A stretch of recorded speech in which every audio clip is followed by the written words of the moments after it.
Bismillahirrahmanirrahim. Assalamualaikum warahmatullahi wabarakatuh. Alhamdulillah, assalatu wassalamu ala rasulillah Muhammad ibni Abdillah. Asbahna wa asbahal mulku lillahi walhamdulillahi la syarikalah, la ilaha illa huwa wa ilaihin nusur.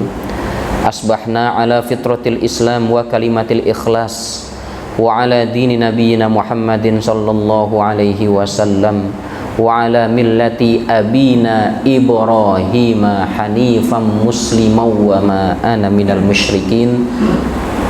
Qala ta'ala fi kitabihil karim, a'udzu billahi minasy syaithanir rajim. Wa idh qala Musa liqaumihi innallaha ya'murukum an tadhbahu baqarah. Wa qala fi ayatihil ukhra, ya bani Israil azkuru ni'mati allati an'amtu alaikum wa anni faddaltukum 'alal 'alamin. Wa qala fi ayatihil ukhra, thumma qasat qulubukum min ba'di dzalika fahiya kal hijarati aw ashaddu qaswah wa inna minal hijarati lama yatafajjaru minhul anhar ila akhir al-ayah. Wa qala fi ayatil ukhra, aw kalladhi marra ala qaryatin wa hiya khawiyatun ala urushiha qala anna yuhyi hadhihi Allahu ba'da mautiha ila akhir al-ayah. Shadaqallahul azim wa shadaqa rasulul karim. Hadirin yang berbahagia, Bapak Ketua Masjid yang saya hormati, teman-teman sekalian, banyak sekali yang hadir, enggak kami sebutkan satu persatu. Mudah-mudahan Allah berkahi pertemuan kita.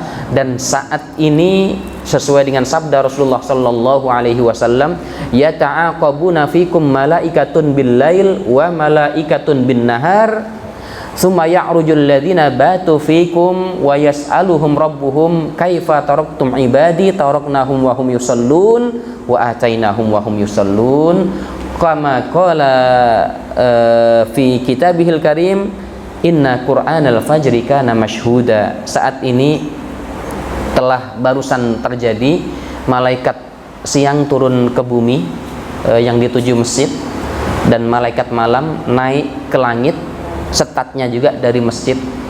Ketika malaikat malam sampai ke langit, ditanya oleh Allah, dari mana kalian? Dari hamba-hambamu di bumi ya Allah.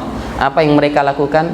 Kami tinggalkan mereka sholat. Ini Pak, subuh disaksikan malaikat, dilaporkan kepada Allah, kami tinggalkan mereka sholat, dan kami datangi mereka di waktu asar, mereka juga sholat. Makanya dalam Al-Isra, sesungguhnya sholat subuh disaksikan malaikat. Mudah-mudahan, dan insya Allah kita yang berjalan ke masjid malam hari ini, pagi hari ini, nantinya di padang mahsyar, saat Allah subhanahu wa ta'ala padamkan seluruh cahaya, Allah berikan pelita terang kepada kita untuk berjalan, untuk meniti, untuk meneruskan perjalanan kita menuju Allah subhanahu wa ta'ala. Berikan kabar gembira kepada mereka yang berjalan di waktu gelap malam, isya maupun subuh, dengan cahaya sempurna nanti pada hari kiamat. Wa asarahum wa kulla syai'in ahsaynahu fi imamin mubin. Langkah-langkah kita dari rumah ke tempat ini dihitung oleh Allah subhanahu wa ta'ala. Ihdaha takhuttu khati'ah, satu langkah menghapus satu dosa, wal ukhra tarfa'u darajat, dan langkah kedua menaikkan derajat di hadapan Allah subhanahu wa ta'ala. Idza ra'aitumur rajula ya'tadu al masajid fashhadu lahu bil iman. Kalau para bapak, para ibu melihat seorang laki-laki, melihat seorang hamba membiasakan diri masuk masjid, saksikan dialah orang yang beriman kepada Allah subhanahu wa ta'ala. Sesungguhnya setempel keimanan itu ada, dan syaratnya adalah kaki membiasakan diri masuk masjid, insya Allah. Hadirin rahimakumullah, kita akan membahas beberapa ungkapan yang sering kita dengar. Pembahasan kita bagi menjadi 3. Yang pertama adalah sejarah Bani Israel. Yang kedua, keutamaan sejarah Masjidil Aqsa. Kemudian yang ketiga, Bani Israel dari zaman runtuhnya kerajaan Yahuda sampai Yahudi modern. Itu yang ketiga. Kemudian yang keempat, bagaimana karakter buruk, sifat-sifat buruk yang menempel pada Bani Israel yang ada dalam Al-Quran, yang jumlahnya pernah ditulis oleh seorang penulis dari Mesir, 76 karakter buruk. Jadi ada 4 pembahasan. Nah, untuk hari ini kalau bisa selesaikan, kalau enggak 1 atau 2, kan seperti itu Pak. Hadirin rahimakumullah, yang pertama para ibu sekalian, kita kembali pada masa silam 8.000 tahun yang lalu. Nabi Adam Allah utus ke bumi, kemudian Nabi Adam sampai Ibrahim itu 4.000 tahun. Sama dari Ibrahim sampai sekarang 4.000 tahun. Jadi Adam, Idris, Nuh, Hud, Soleh, Ibrahim yang ke-6. Tapi dari Adam sampai Nabi Ibrahim itu 4.000 tahun. Ya Allah. Jadi kita tidak membahas Adam, Idris, Nuh, Hud, Soleh, tapi yang kita bahas adalah Nabi Ibrahim dan sedikit orang tuanya. Ini asal usul Bani Israel. Jadi nanti jangan sampai keliru. Bani Israel itu apa sih artinya? Israel itu apa? Yahudi itu apa? Baitul Maqdis itu apa? Palestina itu apa? Kapan mulai dinamakan? Kemudian Al-Haram Asy-Syarif, kemudian Baitul Muqaddas, Yerusalem, dan lain sebagainya. Ada Samaria, kemudian ada Yerusalem, dan lain sebagainya. Nah ini, hadirin rahimakumullah. Kemudian berlalulah 4.000 tahun, tepatnya kalau ini rujukannya kepada kisah-kisah para nabi, tahun 1997 sampai 1822 sebelum Masehi. Ya, anggap saja kurang lebih 2000 tahun sebelum Masehi, lahirlah seorang anak laki-laki yang bernama Ibrahim. Ibrahim alaihissalam. Anak siapa? Anak Tarah atau anak Azar. Ada dalam Al-Quran. Wa idh qala Ibrahimu li abihi azara atattakhidhu asnaman alihah. Dan ingatlah ketika Nabi Ibrahim berkata kepada orang tuanya, ada yang mengatakan itu adalah pamannya, pembuat patung dan setelah selesai disembah. Atattakhidhu asnaman alihah. Bapak, paman, apakah engkau menjadikan patung sebagai Tuhan, sebagai sesembahan? Nih Pak, yang terjadi. Ini terjadi di mana? Kejadian ini terjadi di Babilonia. Nah, Babilonia itu Irak kuno. Jadi Arabia, kemudian nanti ke atas utara agak sebelah timur itu Irak, kemudian timur lagi nanti Iran atau Persia. Jadi Persia itu Iran, Pak. Iran kuno itu Persia, penyembah api, agamanya Majusi. Hadirin rahimakumullah, ternyata Nabi Ibrahim tidak mendapatkan sambutan baik, bahkan rintangan-rintangan, halangan-halangan untuk berdakwah. Sampai-sampai dia pun harus berdakwah dengan cara keras. Apa yang ekstrim dilakukan Nabi Ibrahim pada waktu itu? Dia masuk ke sebuah tempat pemujaan berhala dan seluruh berhala itu dihancurkan kecuali kabiruhum, yang paling besar. Akhirnya apa? Kapak yang digunakan untuk menghancurkan berhala-berhala tadi digantung di leher berhala terbesar. Marahlah raja pada waktu itu yang bernama Namrud. Pasti yang melakukan perusakan Ibrahim siapa lagi? Karena dia yang vokal selama ini. Kita sembah Allah, tinggalkan minuman keras, tinggalkan perjudian, jauhi maksiat. Itu Nabi Ibrahim. Jadi ketika ada penghancuran berhala, otomatis Nabi Ibrahim yang tertuduh. Jelas Pak sikapnya, tidak netral. Tidak ada sifat netral dalam agama. Karena apa? Al-Quran diturunkan bukan untuk menjadikan kita punya sifat netral, tapi Al-Quran diturunkan untuk menjadi pemisah mana hak, mana batil, mana benar, mana salah, mana hitam, mana putih, mana surga, mana neraka. Orang netral itu ya nggak punya tempat. Kesana iya, kesini iya.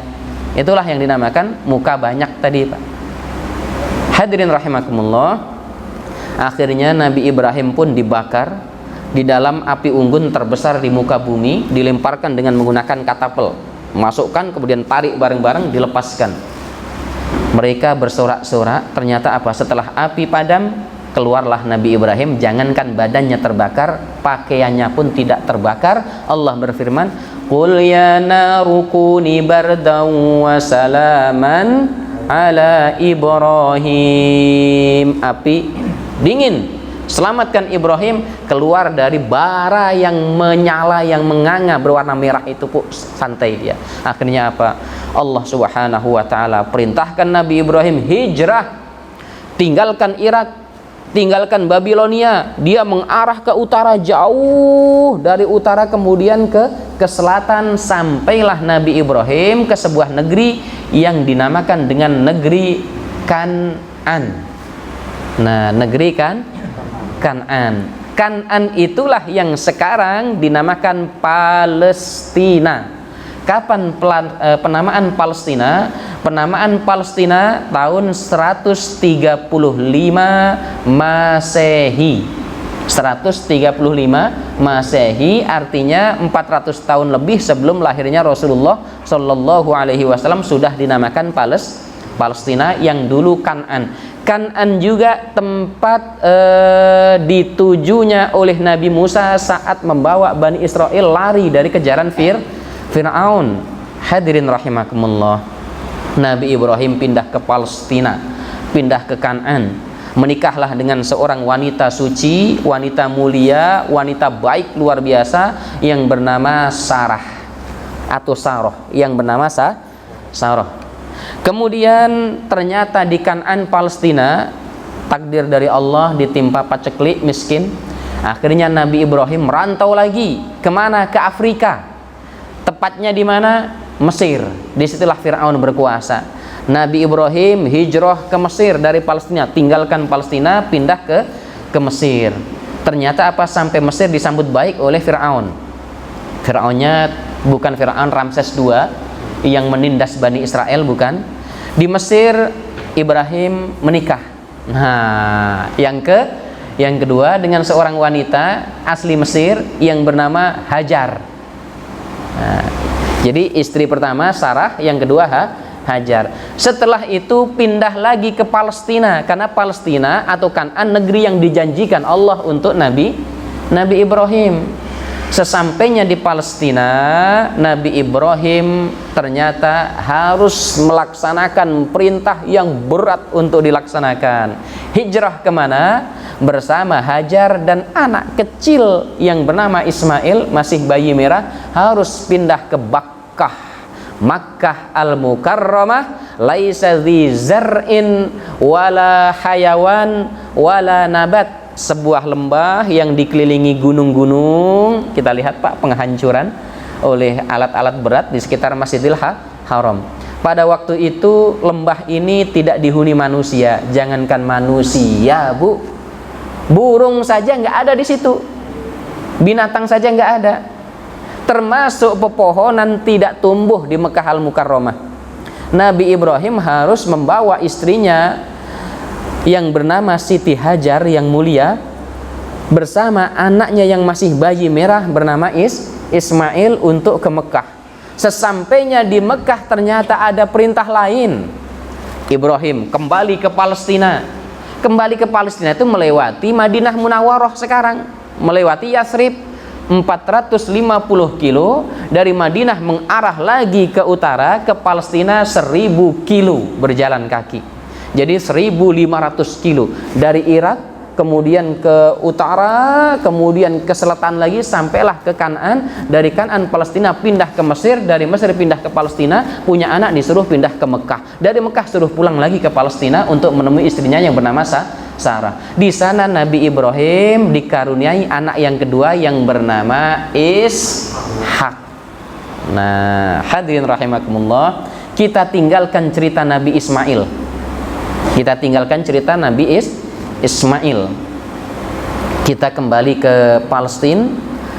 Tapi Nabi Ibrahim tetap pulang pergi ke Mekah dalam rangka pelaksanaan perintah ibadah haji. Disitulah Nabi Ibrahim membina Ka'bah atau membangun Ka'bah bersama putra tercinta yang bernama Ismail. Yang air Zam-Zam memancar dari bumi karena tendangan kaki Nabi Ismail, dan air Zam-Zam itu kekal sampai hari ini. Alhamdulillah. Kita tinggalkan Nabi Ismail, kemudian kita kembali ke Kan'an atau Palestina. Hiduplah seorang pintar luar biasa, jenius, namanya Ishak anak Ibrahim. Ishak menikah dengan seorang wanita namanya Ribkah.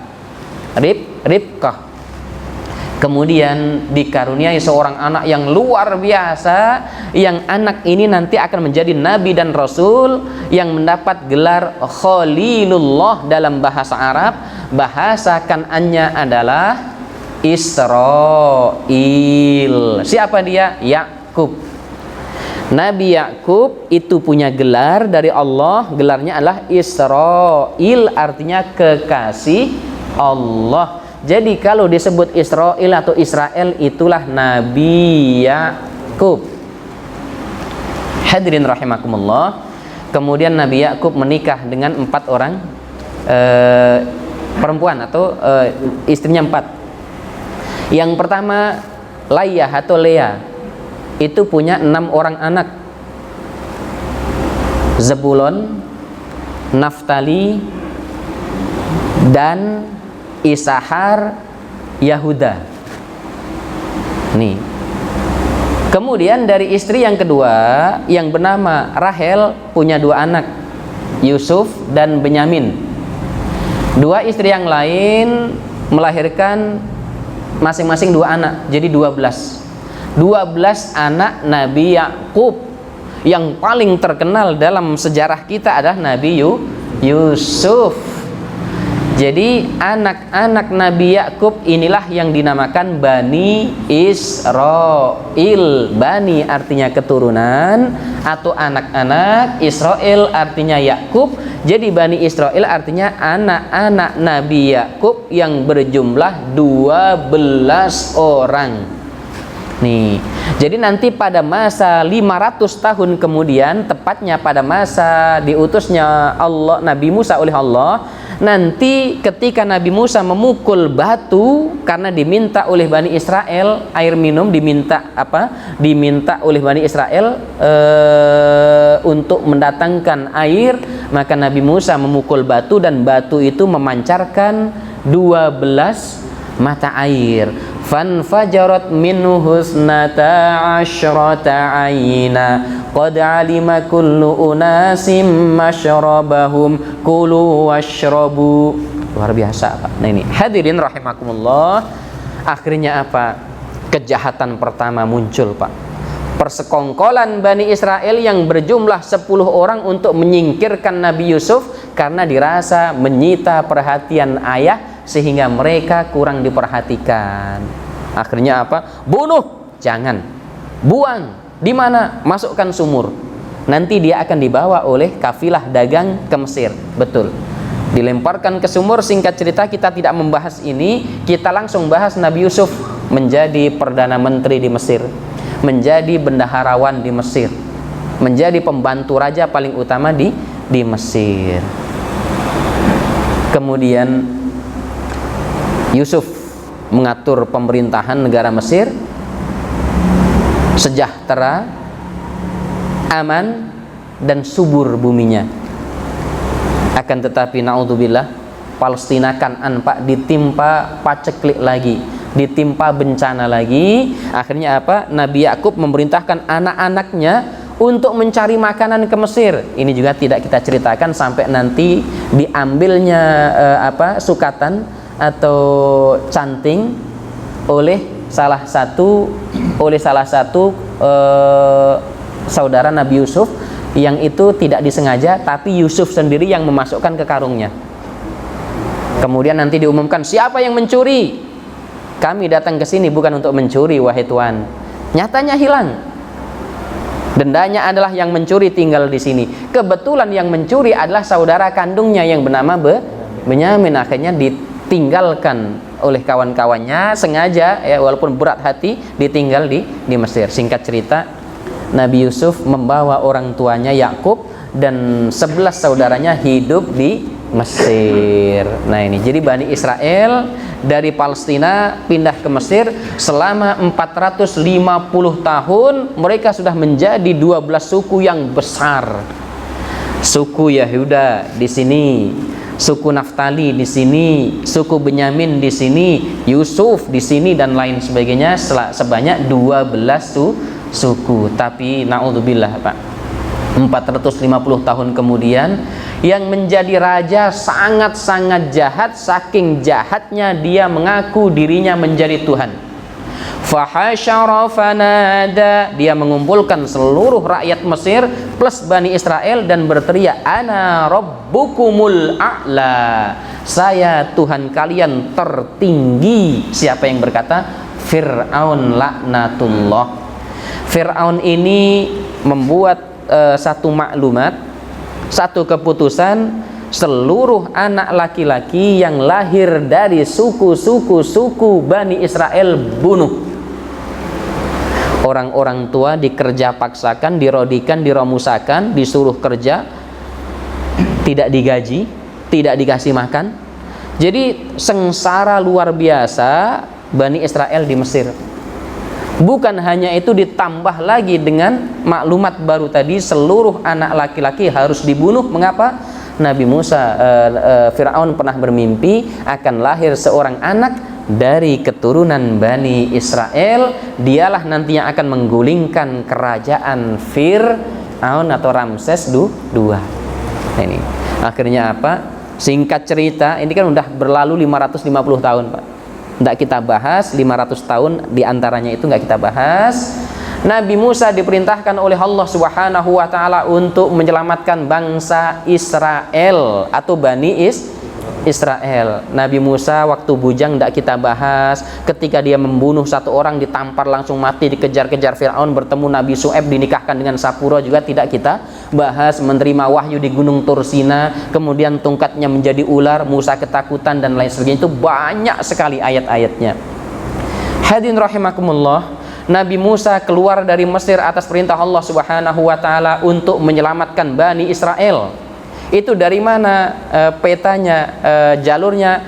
Dari Egypt, dari Mesir, Memphis, kemudian jalan jauh ke selatan ribuan kilo, sampailah dia di tepian Laut Merah. Dan yang dia lalui itu aliran sungai Pak, terusan Suez. Itu disusuri terus sampailah dia Laut Merah. Di Laut Merah itulah dihadapkan dua pilihan pahit.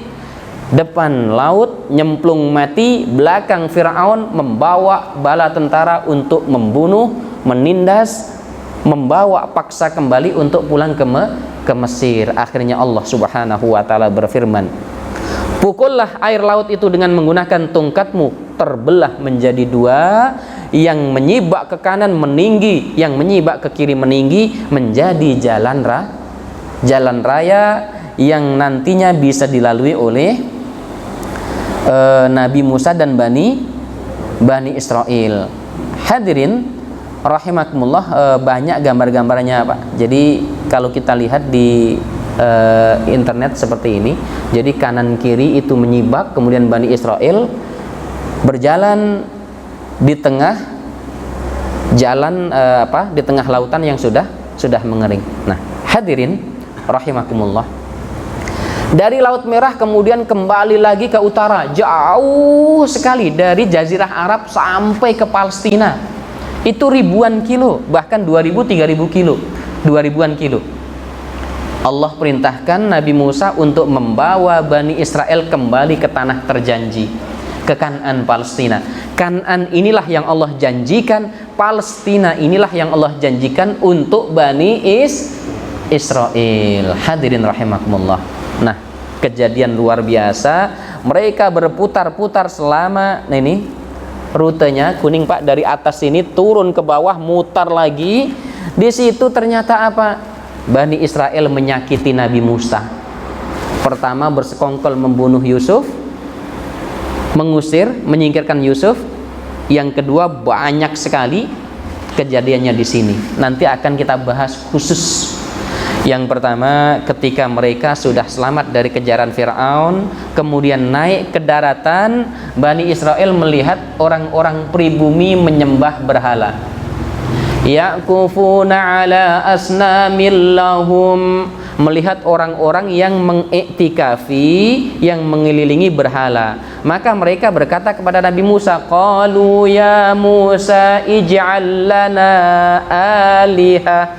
Wahai Musa, buatkan untuk kami patung. Untuk apa? Untuk kami sembah. Coba Pak, diajak menyembah Allah, sudah diselamatkan dari keganasan Fir'aun. Melihat orang nyembah patung, dia pun pengen dibuatkan oleh Musa patung-patung yang akan mereka sembah. Ini kejadian pertama. Hadirin rahimakumullah. Kejadian yang kedua, wahai Musa, ajak Bani Israel masuk ke Palestina. Apa kata Bani Israel, Pak? Qalu ya Musa, wahai Musa, masuklah kamu sendirian bersama Tuhanmu. Padahal Tuhannya sama, Pak. Masuklah kamu berdua bersama Tuhanmu. Faqatilaha huna qa'idun. Berperanglah kamu wahai Musa bersama Tuhanmu, jadi 2 orang saja di Palestina itu. Setelah menang kasih tahu kami akan masuk. Dalam ayat yang lain, inna fiha qauman jabbarin, sesungguhnya di Palestina banyak orang-orang bertubuh besar, perangai kasar, itulah Jalut atau Goliat. Kami tidak berani masuk ke sana. Padahal sudah disampaikan oleh Nabi mereka, masuklah melalui pintu dalam keadaan membungkuk, kamu pasti menang, kata Allah. Ini Pak, Bani Israel disuruh masuk, pasti menang, tapi apa? Dia menyakiti hati Nabi yang kesekian kalinya, bahkan menyuruh nabinya untuk berperang berdua dengan Tuhannya melawan orang-orang asli Palestina. Kenapa? Palestina sudah ditinggalkan Nabi Yakub berapa tahun? 500 tahun yang lalu, dihuni oleh orang lain. Hadirin rahimakumullah. Akhirnya apa? Allah murka, Pak. Allah murka. Diharamkan Palestina itu dimasuki oleh Israel. Haram Palestina untuk kalian, diusir oleh Allah. Kemudian berputar-putarlah di sini sebelum Palestina yang bulat-bulat ini itu selama 40 tahun. Berputar-putar selama 40 tahun. Allah masih cinta, Allah masih sayang, Pak. Musa, kami kelaparan, mintakan rizki, mintakan makanan kepada Tuhanmu, Pak. Wa dhallalna 'alaihimul ghamama wa anzalna 'alaikumul manna wassalwa. Angin, awan hitam berarak terus menaungi mereka di tengah padang pasir, tidak pernah kepanasan. Selanjutnya turunlah air, makanan dari langit berwarna putih bersih, semanis madu, dan lebih bagus dibanding makanan yang selama ini mereka makan. Kemudian dari bumi burung-burung puyuh yang dagingnya besar-besar, siap tangkap. Yang tadinya terbangnya tinggi-tinggi, pada saat itu terbangnya rendah dan bisa dipegang, kemudian disembelih dan dimakan. Luar biasa. Mereka tidak sakit, mereka tidak kena wabah, dan mereka pun berbadan sehat-sehat. Karena apa? Makanan bergizi yang sekarang menjadi obat atau tibbun nabawi. Tapi apa? Dasar Bani Israel brengsek, Pak. Sudah dikasih makanan selezat sebagus itu, seenak itu, ngomong kepada Nabi Musa. Bagaimana pembicaraan mereka? Qalu ya Musa lan nasbiru ala ta'amin wahidin fad'u lana rabbaka mimma tumbitul ardu min baqliha wa qithaiha wa fumiha wa adasiha wa basaliha. Kami terbiasa makan sayur-sayuran wahai Nabi Musa. Bawang merah, bawang putih, bayam, timun, cabai dan lain sebagainya, kacang adas. Itu yang diminta. Nabi Musa marah. Qala atastabdiluna alladhi huwa adna billadhi huwa khair. Aneh kalian. Ada makanan enak, minta yang tidak enak. Ada makanan bergizi, minta yang malah berpenyakit. Nabi Musa murka, marah, kemudian menyampaikan, beltum, pergilah kalian ke kota. Di kota kalian dapatkan apa yang kalian minta. Tapi sesampainya Bani Israel di kota, waduribat alaihimuz zillatu wal maskanatu waba'u bighadabim minallah. Ditimpa kehinaan, ditimpa kemiskinan, datang ke sana membawa kemurkaan Allah. Ya Allah. Yang berikutnya, jangan keluar pada hari Sabtu. Mereka tetap mencari ikan pada hari Sabtu. Karena apa? Hari Sabtu ikan terapung-apung di permukaan air. Allah murka, Nabi Musa pun murka. Akhirnya apa? Mereka kucing-kucingan dengan Allah. Pasang bubu, pasang jaring Jumat sore. Kapan ngambilnya? Ahad pagi. Allah murka, kunu kiradatan khasiin, jadilah kalian kera yang hina. Makanya Bani Israel Yahudi disebut bangsa kera. Sebagian mereka dikutuk menjadi babi.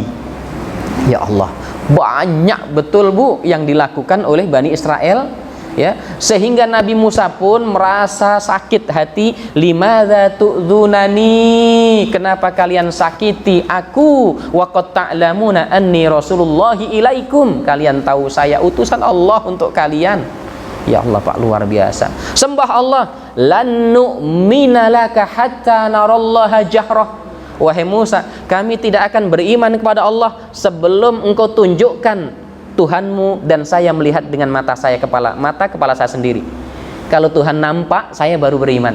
Bani Israel Pak, itulah Bani Israel Yahudi. Nah, dan banyak, ada 76 karakter buruk dalam Al-Quran untuk kejelekan, keburukan Bani Israel. Akhirnya apa? Allah usir dari Palestina, haram Palestina untuk kamu. Hadirin rahimakumullah, kita tinggalkan. Banyak yang saya tulis ini banyak sekali, nanti ayatnya khusus, pembahasannya khusus. Hadirin rahimakumullah, dari zaman Nabi Musa wafat, Bani Israel semakin kacau. Akhirnya apa? Allah Subhanahu wa taala mengutus pemimpin untuk mereka, seorang nabi, tapi dia bukan rasul, namanya Yusha bin Nun. Siapa Bu Yusha bin Nun, Bu? Yusha bin Nun itu adalah seorang anak muda pintar, cerdas, yang pernah diajak untuk mengembara jauh mencari Nabi Khidir. Wa idh qala Musa li fatahu la abrahu hatta ablugha majma'al bahraini aw amdiya huquba falamma balagha majma'a bainihima nasya khutahuma fattakhadha sabilahu fil bahri saraba. Surat Al-Kahfi. Anakku, kita akan mencari Nabi Khidir, berjalan jauh sehingga bertemu dua pertemuan laut dari kanan bertemu dengan laut dari kiri. Kalau sampai di sana nanti kita akan berhenti. Sesampainya Nabi Musa dan Yusha bin Nun di pertemuan dua laut, lupa ikannya, lari melompat ke laut, kemudian berjalan di air. Dan jalan yang di air ini Pak, laut yang dilalui oleh ikan tadi mengeras seperti batu. Luar biasa. Akhirnya berjalan lagi Nabi Musa, Yusha bin Nun tidak sadar. Sesampainya di tempat yang cukup jauh, lah, kemana ikan kita? Tadi melompat. Wa ma ansanihu illa syaiton, tidak ada yang melupakan saya kecuali setan. Fartadda ala atharihima qasaso. Kemudian dua orang nabi, yaitu Nabi Musa dan Nabi Yusha bin Nun, kembali lagi tempat semula. Bertemulah dengan seorang laki-laki yang tidur telentang ditutup dengan kain. Itulah Nabi Khidir, artinya hijau. Kenapa? Karena tempat kering yang berwarna coklat, Nabi Khidir kemudian berdiri, tempat yang tadi diduduki kemudian basah dan menumbuhkan warna hijau alias rumput. Tidak kita bahas bagaimana pertemuannya dengan Nabi Khidir. Langsung Yusha bin Nun 100 tahun kemudian memerintah Bani Israel atau mengurusi Bani Israel. Pada waktu itu Yusha bin Nun membawa mereka pulang ke Palestina atau masuk ke Palestina walaupun berat luar biasa, dan membagi Palestina Kan'an menjadi 12 bagian sesuai dengan jumlah suku Bani Israel. Hadirin rahimakumullah, Yusha bin Nun sama dengan yang dialami oleh Nabi Musa, disakiti oleh Bani Israel. Bahkan Bani Israel ini membunuh para nabi. Salah satu nabi yang dibunuh adalah Nabi Zakaria. Dalam surat Yasin mereka membunuh 3 orang rasul. Summa wa'azzazna bi salisin faqalu inna ilaikum lamur qalu inna qalu kok saya illal balagul mubin. Jadi 3 orang rasul yang diutus oleh Allah juga dibunuh oleh Bani Israel, Pak. Jadi mereka membunuh para nabi. Bahkan nanti mengatakan Allah itu tangannya terikat, Allah miskin. Bahkan nanti dia mengatakan Uzair itu anak Allah. Wa qalatil yahudu Uzairu ibnullah. Kami, kata orang-orang Yahudi, anak-anak Allah dan kekasih-kekasih Allah. Walan tamassanan naru illa sa'atan, dan kami tidak akan masuk neraka kecuali sebentar saja, saking pedenya. Nah, hadirin rahimakumullah, akhirnya apa? Bani Israel terus berperang di antara mereka sendiri. Pecahlah Bani Israel menjadi 2 bagian. Sebelum ini nanti yang berkuasa setelah itu adalah Raja Tolut. Bani Israel para pembesarnya mendatangi Nabi Samuel, wahai Nabi, mintalah kepada Allah untuk mengangkat seorang raja untuk kami, nuqatil fi sabilillah, untuk berjihad di jalan Allah. Dipilihlah seorang pemuda, badannya kuat, ilmunya tinggi, namanya siapa? Tolut malika. Tapi mereka protes, Tolut itu orang miskin, Tolut itu anak orang biasa, kenapa diangkat menjadi raja? Allah menjawab, walaupun orang biasa, walaupun miskin, badannya paling kuat di antara kalian, walaupun dia miskin tapi ilmunya paling tinggi di antara kalian. Akhirnya mereka menerima kepemimpinan Tolut. Nah itu, hadirin rahimakumullah, Tolut meninggal, digantikan oleh Daud. Nabi Daud ini luar biasa, Pak. Dia bisa membentuk besi itu menjadi pakaian. Wa alanna lahul hadid. Besi dibentuk-bentuk sehingga menjadi pakaian, dia jual. Kemudian hasil penjualan dia gunakan untuk makan. Itulah Raja Daud. Jadi yang pertama membangun Masjidil Aqsa adalah Nabi Yakub 40 tahun setelah Nabi Ibrahim membangun Ka'bah. 40 tahun kemudian Nabi Yakub membangun Masjidil Aqsa. Peletakan dasar-dasar pertamanya Nabi Yakub, kemudian dibesarkan lagi oleh Nabi Daud. Nabi Daud punya anak luar biasa, namanya Sulaiman. Nanti pembahasannya tidak akan kita sampaikan pada saat ini. Nabi Sulaiman Allah berikan karunia luar biasa, ikan-ikan, burung, macan, kemudian hewan-hewan, baik binatang, kemudian jin, setan, semuanya tunduk kepada Nabi Sulaiman. Sampai ada semut wanita, semut perempuan berteriak, wa qalat namlatun ya ayyuhan namlu udkhulu masakinakum. Wahai semut laki-laki, kata semut perempuan. Ternyata raja semut adalah perempuan, ratu namanya. Masuklah kalian ke lubang-lubang kalian, jangan sampai terinjak-injak oleh Sulaiman dan tentaranya yang bersepatukan laras panjang. Nabi Sulaiman mendengarkan dan dia tersenyum. Fatabassama dhahikam min qawliha. Nabi Sulaiman tersenyum, dia faham dan berkata, ini adalah keutamaan karunia yang Allah berikan kepadaku. Aku bersyukur atau aku kufur. Luar biasa, Pak. Nabi Sulaiman membangun Masjidil Aqsa, mewah megah. Bangunannya sejauh 0,5 kilo temboknya, yang nanti dihancurkan oleh Raja Titus, tinggal 46 meter yang sekarang menjadi tembok ratapan Yahudi. Tuh, hadirin rahimakumullah, Nabi Sulaiman wafat, tempatnya tidak diketahui dan kuburnya sampai sekarang diperselisihkan, digantikan oleh anaknya namanya Rehab'am atau Rehabiam. Dia berkuasa hanya 3 hari saja karena sifatnya kurang bagus, tidak disukai oleh 10 suku Bani Israel yang lain. Pecahlah Bani Israel serikat. atau Israel Serikat. Artinya apa? Bangsa Israel yang terdiri dari 12 suku yang bersatu dinamakan Israel Serikat, pecah menjadi dua. Yang pertama adalah Palestina Utara, yaitu beribu kota Samaria. Itu tahun 700-an sebelum Masehi. Nah, ini. Kemudian yang selatan itu ibu kotanya Yerusalem. Nama kerajaan Yahuda. Siapa Yahuda? Salah satu anak laki-laki Nabi Yakub yang nanti keturunannya ada Daud, ada Sulaiman. Kemudian selanjutnya tahun 750 sebelum Masehi datang dari Babilonia, namanya siapa? Nebukadnezar atau Bukhtanasir, menghancurkan Palestina Utara yang beribu kota Samaria. Kemudian 300 kemudian datanglah Raja Romawi namanya Cyrus, menghancurkan kerajaan Yahuda atau Israel Selatan, ibu kotanya Yerusalem, yang di sana ada Masjidil Aqsa atau Al-Quds. Nah, ini itu dihancurkan habis, Pak.